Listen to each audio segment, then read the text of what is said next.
அரசுக்கு 50,000 ரூபாய் அபராதம் விதித்து உயர்நீதிமன்ற மதுரை கிளை உத்தரவு பிறப்பித்திருக்கிறது. இலங்கை அகதிகள் முகாமில் சுவர் இடிந்து விழுந்த இறந்த குழந்தைக்கு இழப்பீடு வழங்க உத்தரவு பிறப்பித்திருக்கிறது. அது குறித்தான அண்மை செய்தியை பார்த்து வருகிறோம். இலங்கை அகதிகள் முகாமில் சுவர் இடிந்து விழுந்து இறந்த குழந்தைக்கு இழப்பீடு வழங்க உத்தரவு பிறப்பித்திருக்கிறது. தமிழக அரசுக்கு 50,000 ரூபாய் அபராதம் விதித்து உயர்நீதிமன்ற மதுரை கிளை உத்தரவு பிறப்பித்திருக்கிறது. இது குறித்த கூடுதல் விவரங்களோடு இணைகிறார் எமது செய்தியாளர் நாகேந்திரன். நாகேந்திரன், வணக்கம். தற்பொழுது தமிழக அரசுக்கு 50,000 ரூபாய் அபராதம் விதித்து நீதிமன்றம் உத்தரவு பிறப்பித்திருக்கிறது. வழக்கு குறித்தான விவரங்கள் என்ன? வணக்கம் ஹாசினி. மதுரை அருகே இலங்கை அகதிகள் முகாமில் சோர் இடிந்து விழுந்து இறந்த குழந்தைக்கு கள்ளச்சாராயம் குடித்து இறந்து போன நபர் ஒருவருக்கு 10 லட்சம் ரூபாய் கொடுத்த அரசு சுவர் இடிந்து விழுந்து இறந்து போன குழந்தைக்கு 5 லட்சம் ரூபாய் கொடுக்க முடியாமல் உள்ளதா என நீதிபதிகள் கேள்வி எழுப்பியிருக்கின்றனர். அரசின் மேல்முறையீட்டு மனுவை அபராதத்துடன் தள்ளுபடி செய்து உயர்நீதிமன்ற மதுரை அமர்வு உத்தரவு என்பதை பிறப்பித்திருக்கிறது.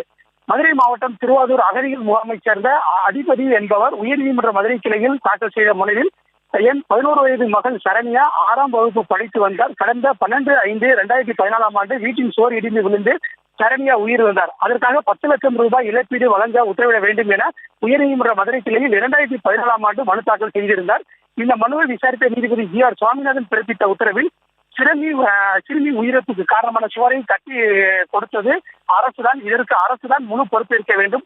இதனால் மனுதாரருக்கு 5 லட்சம் ரூபாய் இழப்பீடு வழங்க அரசுக்கு அந்த உத்தரவிட்டு அதே போன்று இலங்கை அகதிகள் அனைவருக்கும் கண்ணியமான முறையில் நடக்க வேண்டும் எனவும் உத்தரவிட்டு சுட்டிக்காட்டி இருந்தார். இந்த நிலையில் சிறுமிக்கு 5 லட்சம் பணம் வழங்க பிறப்பித்த உத்தரவை தடை விதிக்க கோரி அரசு தரப்பில் மேல்முறையீடு மனு என்பது செய்யப்பட்டிருந்தது. இந்த மனு நீதிபதிகள் GR சுவாமிநாதன் மற்றும் விக்டோரியா கௌரி ஆகியோர் அடங்கிய அமர்வு முன்பு விசாரணைக்கு வந்தது.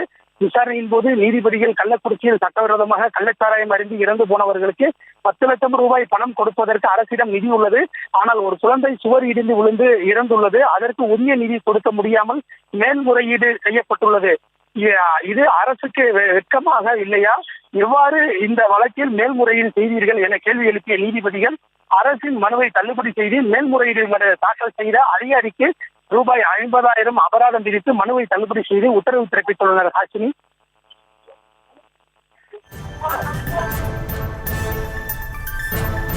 விவரங்களுக்கு நன்றி நாகேந்திரன். செய்திகளை உடனுக்குடனும் துல்லியமாகவும் தெரிந்து கொள்ள சப்ஸ்கிரைப் பண்ணுங்க.